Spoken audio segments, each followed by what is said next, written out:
Bismillahirrahmanirrahim. Assalamu alaikum, my dear students. Hopefully you are fine. Today, beta, we are going to discuss about the law of constant composition. This law is also called as law of definite proportion. And beta, this law basically deals with the formation of a compound. So, question rises that what is compound? Compound is actually the new substance which is made by the chemical combination of two or more than two elements. For example, hydrogen and oxygen combined chemically and to make water. Now there are two interesting points which is of great importance, that in order to make a specific compound, the number of elements will always remain same. For example, if in order to make water, hydrogen and oxygen are basically those two elements which are responsible to make water. None of other 118 elements is responsible to make water. So whenever if we want to make water, it means that we require two elements, hydrogen and oxygen. And second point, which is actually very important, is that the ratio of these elements, means hydrogen and oxygen, in order to make water will remain same. It is not up to their sweet will that hydrogen and oxygen will mix together or will chemically combine together in any ratio. This is not actually the realistic approach. The realistic approach is that if in order to make water, the ratio of hydrogen and oxygen by mass will remain same. For example, if we are supposed to make one molecule of water, two atoms of hydrogen will combine with one atom of oxygen in order to get one molecule of water. We will inshallah ta'ala explain these 2 points in the upcoming couple of minutes. Now, this law states that if in order to make a specific chemical compound, the number of elements or the component elements will mixed with each other or combined with each other in fixed ratio, and this is called as the law of constant proportion, and this law was proposed by Proust. So this law is also called as Proust law.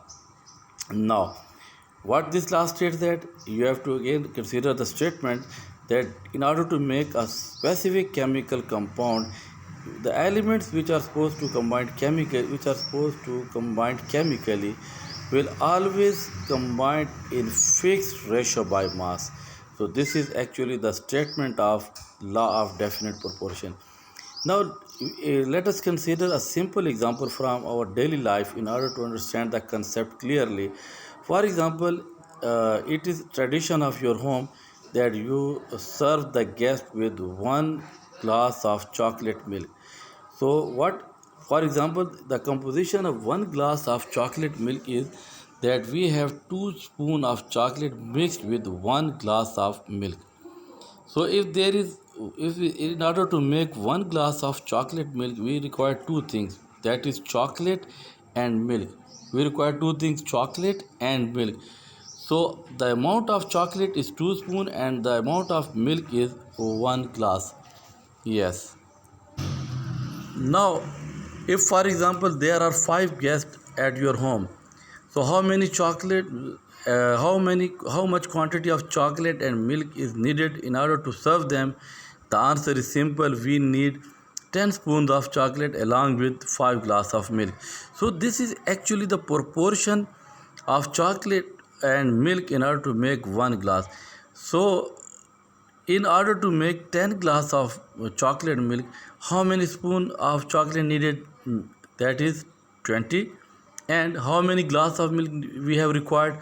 Means 10. So this is the fixed ratio in order to make the 1 glass of chocolate milk, and that is 2:1. 2 means 2 spoon of chocolate and mixed with 1 glass of milk. This is actually the fixed ratio. Now the 2 points we get, again it is very clear that what are the ingredients to make the glass of chocolate milk. There are 2 ingredients. First one is chocolate and second one is milk, and they remain the same. And secondly, their ratio by mass will always remain same, that we need 2 spoons of chocolate along with 1 glass of milk in order to make 1 glass of chocolate milk. Likewise, if we are supposed to make certain compound C, and the two elements, for example A and B, will chemically combine together in order to make compound C. So what is the ratio of these two elements? For example, if one atom of element A combined with 3 atoms of element B in order to make 1 molecule of compound C. Now my dear students, what does this mean? In order to make 2 molecule of compound C, how much we needed the atoms of element A and B? Yes, answer is 2 atoms of element A combined with 6 atoms of element B in order to make 2 molecule of compound C. So what does this statement reflects? That this statement reflects that if the number of atoms which are supposed to be chemically combined are same, that is 1:3, what does this leads to? This leads to the fact that the mass will always remain same. The mass will always remain same. So the fixed number of atoms clearly indicates that mass of the elements which are combined together to make certain compound will always remain same. So again you have to recall the law. What this law states, that in order to make a certain compound, the elements mass ratio will remain same. So from this example it is clear that if in order to make, for example, a compound C, the mass of element A and B will remain same. Let us consider an example of ammonia. In ammonia, in order to make 1 molecule of ammonia, we require 2 elements. First is nitrogen and other is hydrogen. Now, for example, if we consider that if we make 17 gram of ammonia, we require 14 gram of nitrogen chemically combined with 3 gram of hydrogen. Again consider the statement. For example, if we are supposed to make 17 gram of ammonia, we required 14 gram of nitrogen that is chemically combined with 3 gram of hydrogen. So what is the again recall and apply the statement, the 2 points on this example. My first point was that the elements which combine to make certain compound will remain same, means from which source you obtain ammonia, that if you are supposed to have analysis about it, that will clearly lead to the fact that in that particular sample of ammonia we have 2 elements, nitrogen and hydrogen, that is chemically combined. And secondly, if you are supposed to calculate their mass ratio, the mass ratio will be like that, 14 gram of nitrogen combined with 3 gram of hydrogen in order to make 17 gram of ammonia. It means that the ratio at which the nitrogen and hydrogen combined will always remain same. So this law, we are supposed to wind up the lecture. This law states that if we are supposed to get the different sample of the same compound, that will always contain the same elements along with same ratio by mass. For example, consider we have 3 samples of water. One we have made in our lab. I am talking about the pure water. First sample we have made it in our lab, and secondly we get water from our school, and third one we obtained the pure water by rain. Now in order to analyze, if we are supposed to get analysis about these 3 samples, one from your lab, second is from your school, and third one is by water which we obtained from the rain.